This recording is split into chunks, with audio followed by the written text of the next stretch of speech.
Sénégal, on peut tirer un bilan assez satisfaisant. Nous avons démarré les activités ici au Sénégal depuis 2009.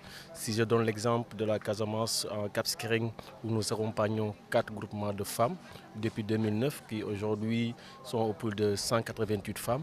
Au début, elles n'avaient pas accès au marché de l'hôtel touristique, mais vu la démarche de structuration des méthodes d'organisation, aujourd'hui elles ont accès à ce marché-là. Elles passent de 0 kg en 2009 à plus de 25 tonnes livrées directement et qui améliorent le niveau de vie.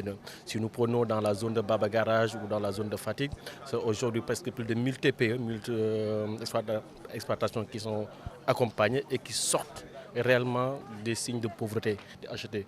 Mais aussi c'est cette belle dynamique qui est aujourd'hui développée à travers ces pratiques agroécologiques ou des périmètres maraîchers qui ont été nus, aujourd'hui réhabilités, qui donnent une nouvelle dynamique, une verdure que tu as l'impression quand même que tu es dans une oasis à l'intérieur du bol.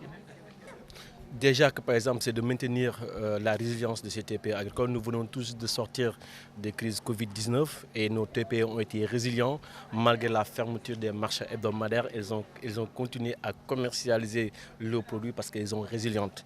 Donc il faudrait continuer cette résilience-là, montrer aussi ce travail-là ne doit pas se faire uniquement au niveau de l'exploitation. Il faudrait prendre en compte l'environnement de l'exploitation pour pouvoir vraiment pérenniser le travail qui est fait.